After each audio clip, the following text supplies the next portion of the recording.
ಈ ಪರೀಕ್ಷೆ ಫೇಲ್ ಆದಂಥ ವಿದ್ಯಾರ್ಥಿಗಳನ್ನ ಮತ್ತೆ ಶಾಲೆಗೆ ಬರಬೇಕು ಅನ್ನೋದನ್ನು ನಾವು ಖಂಡಿತವಾಗೂ ಸ್ವಾಗತಿಸ್ತೀವಿ. ಯಾಕೆಂದರೆ ಕಲಿಕಾ ಕೊರತೆಯಿಂದ ಮಕ್ಕಳು ಆ ಥರ ಫೇಲ್ ಆಗ್ತವೆ. ಬಟ್ ಇಲ್ಲಿ ಒಂದು ಸಮಗ್ರವಾಗಿ ನಾವೆಲ್ಲರೂ ಚಿಂತನೆ ಮಾಡಬೇಕಾಗಿರೋದು ಏನು ಅಂತಂದರೆ, ಶಿಕ್ಷಣದ ಗುಣಮಟ್ಟ ಭಾಳ ಇಂಪಾರ್ಟೆಂಟ್ ಆಗುತ್ತೆ.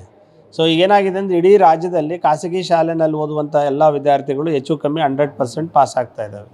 ಸರ್ಕಾರಿ ಶಾಲೆಯಲ್ಲಿ ಓದೋವಂಥ ವಿದ್ಯಾರ್ಥಿಗಳು 50% ಪಾಸ್ ಆಗೋದು ಕೂಡ ಕಷ್ಟ ಆಗಿದೆ. ಕಾರಣ ಏನು ಅಂತಂದರೆ, ಅಲ್ಲಿ ಶಿಕ್ಷಕರ ಕೊರತೆ ಭಾಳ ಗಂಭೀರವಾಗಿ ಇಡೀ ರಾಜ್ಯದಲ್ಲಿ ಕಾಣ್ತಾ ಇದೆ.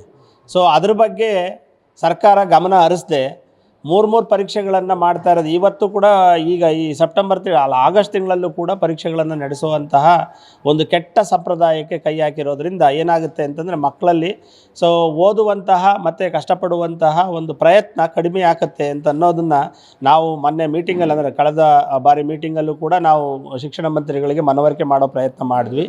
ಅದರ ಫಲವನ್ನು ಇವತ್ತು ಉಣ್ತಾ ಇದ್ದಾರೆ. ಸೊ ದಯಮಾಡಿ ನೀವು ಇದನ್ನು ಈ ಒಂದು ಸುತ್ತೋಲೆ ಮಾಡಿದ್ರೆ ನಾವು ಸ್ವಾಗತ ಮಾಡ್ತೀವಿ. But at the same time ನೀವು ಅಲ್ಲಿ ಶಿಕ್ಷಕರನ್ನು ಆಯ್ಕೆ ಮಾಡಿ ತಕ್ಷಣ ಅಲ್ಲಿ ಹಾಕಬೇಕು, ಅನ್ನೋ ಕೊರತೆಯನ್ನು ನೀಗಿಸಬೇಕು. ಅದ್ರ ಮೂಲಕ ಅವರಿಗೆ ಟ್ರೈನಿಂಗ್ ಕೊಡೋದು ಮತ್ತು ಮೂಲಭೂತ ಸೌಕರ್ಯಗಳನ್ನ ಒದಗಿಸ್ಬೇಕು, ಮತ್ತು ಎಲ್ಲ ಕಡೆಯೂ ಒಳ್ಳೆ ಶಿಕ್ಷಣದ ವಾತಾವರಣವನ್ನು ನಿರ್ಮಾಣ ಮಾಡಬೇಕು ಅಂತೇಳಿ ಈ ಮೂಲಕ ಒತ್ತಾಯವನ್ನು ಮಾಡ್ತೀವಿ ಆ ವಿಚಾರದಲ್ಲಿ.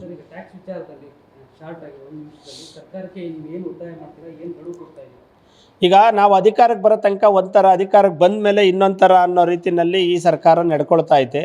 ಸೊ ಆ ನಿಟ್ಟಿನಲ್ಲಿ ಸರ್ಕಾರದ ಈ ಧೋರಣೆಯನ್ನು ನಾವು ಎಲ್ಲ ಸಂಘಟನೆಗಳು, ಖಾಸಗಿ ಶಾಲಾ ಸಂಘಟನೆಗಳು ಭಾಳ ಅತ್ಯುಗ್ರವಾಗಿ ಖಂಡಿಸ್ತೀವಿ. ಈಗ BBMP ಅಷ್ಟೇ ಅಲ್ಲ, ಮುನ್ಸಿಪಾಲಿಟಿನಲ್ಲೂ ಇದೇ ಪ್ರವೃತ್ತಿ ಜಾರಿಗೊಂಡಿತ್ತೆ. ಮತ್ತು ಎಗೈನ್ ಗ್ರಾಮ ಪಂಚಾಯತಿನಲ್ಲೂ ಕೂಡ ಟ್ಯಾಕ್ಸಸನ್ನು ಇಡೀ ರಾಜ್ಯದಲ್ಲಿ ಕೇಳುವಂತಹ ಪ್ರಯತ್ನ ಸರ್ಕಾರದಿಂದ ನಡೀತಾ ಇದೆ. ಸೊ ಬಹುಶಃ ಇವರೇ ನಿಯಮವನ್ನು ಮಾಡಿದ್ದು, ಇವರೇ ಟ್ಯಾಕ್ಸಸನ್ನು ಕಟ್ಟಬಾರ್ದು ಅಂತ ಹೇಳ್ಬಿಟ್ಟು ತಿದ್ದುಪಡಿಯನ್ನು ಮಾಡಿದ್ದು. ಅದನ್ನು ಮರೆತುಬಿಟ್ಟು ಅಧಿಕಾರಿಗಳಿಗೆ ಯಾವ ರೀತಿ ಒತ್ತಡಗಳನ್ನು ಹಾಕಿದಾರೋ ಗೊತ್ತಿಲ್ಲ. ಎಲ್ಲ ಅಧಿಕಾರಿಗಳು ಕೂಡ ಕೆಲವು ಸಣ್ಣ ಪುಟ್ಟ ಆದೇಶಗಳನ್ನು ಮಾಡ್ಕೊಂಡು ಶಾಲೆಗಳಿಗೆ ಬೆದರಿಕೆ ಒಡ್ಡೋದು ಮತ್ತು ಭಯವನ್ನು ಹುಟ್ಟಿಸುವಂಥ ಕೆಲಸವನ್ನು ಮಾಡ್ತಾ ಇದ್ದಾರೆ. ಸೊ ನಾವಿದನ್ನು ಟ್ಯಾಕ್ಸ್ ಟೆರರಿಸಮ್ ಅಂತಲೂ ಕೂಡ ಹೇಳಬೇಕಾಗತ್ತೆ. ಸೊ ಇದು ಮುಂದುವರೆದ್ರೆ ಬಹುಶಃ BBMP ಎಲೆಕ್ಷನ್ಸನ್ನು ನಡೆಸಬೇಕಾಗುತ್ತೆ ಈ ಸರ್ಕಾರ. ಅದನ್ನು ಮೊದಲು ಗಮನದಲ್ಲಿಟ್ಕೊಳ್ಬೇಕು. ಇಡೀ ಬೆಂಗಳೂರಿನಲ್ಲಿ ಸುಮಾರು 6,000 ಖಾಸಗಿ ಶಾಲೆಗಳಿದ್ದಾವೆ.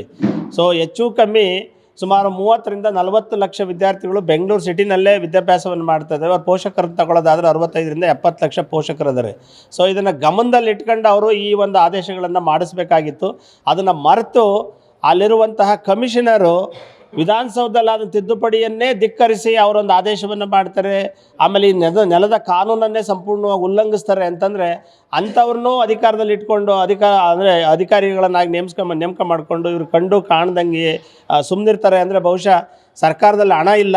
ಸೊ ಇವ್ರ ಹತ್ರನೂ ಹಣ ವಸೂಲಿ ಮಾಡಬೇಕು ಅನ್ನೋ ಆಲೋಚನೆಯನ್ನು ಇಟ್ಕೊಂಡಿದ್ರೆ ಅದು ಸಾಧ್ಯ ಇಲ್ಲ. ಸೊ ಯಾಕೆಂದರೆ ನಾವು ಸಂಘಟನೆಗಳಿದ್ದಾವೆ.